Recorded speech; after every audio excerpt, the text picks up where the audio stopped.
বন্ধুরা আবার চলে এসেছি তোমাদের কাছে। আমরা আজকে বানাবো বেগুন ভর্তা।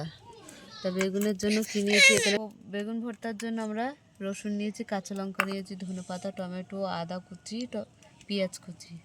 বেগুনটা আমরা ফুটো করে নিচ্ছি। কোথায় আবার কানা হয়ে যাচ্ছে দেখি। আমরা রসুনগুলো ঢুকিয়ে দিচ্ছি, বেগুন লঙ্কাগুলো দিয়ে দিচ্ছি। বুটার সমেত আছে, কেন বুটা ধরে টান দেবো, চলে আসবে।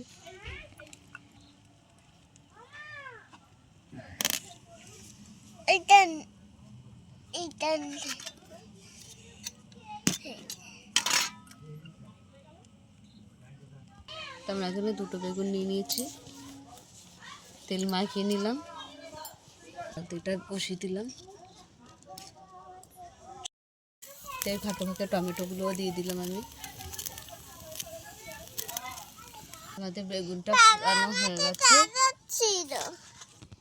বেগুনের খোসাগুলো ছাড়িয়ে নেব। দেখো তো আমাদের সমজিৎ বেগুনের খোসা ছাড়াচ্ছে। দেখতে পাচ্ছিস না?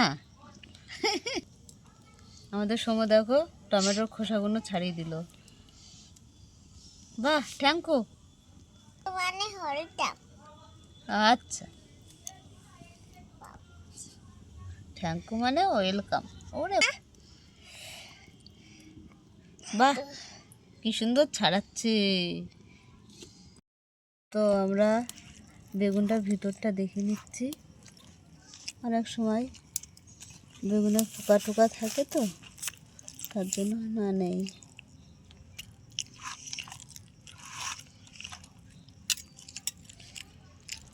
আমরা বেগুনটা ভর্তা বানিয়ে নিচ্ছি।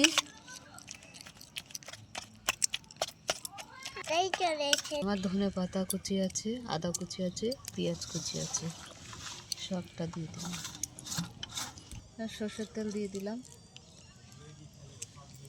নিচ্ছি। তো স্বাদ মতো নুন দিয়ে দিলাম। বেগুন ভর্তাটা হয়ে গেছে। সমুকে বলছি একটু খাবি নাকি, সমু বলছে কি যে না খাবো না। তো আমাদের বেগুন ভর্তা হয়ে গেছে। তা তোমাদের কেমন লাগলো?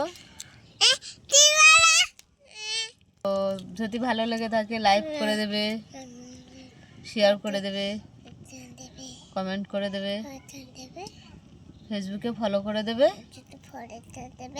ইউটিউবে আমাদের সাবস্ক্রাইব করে আমাদের বন্ধু হয়ে পাশে থাকবেন। টাটা।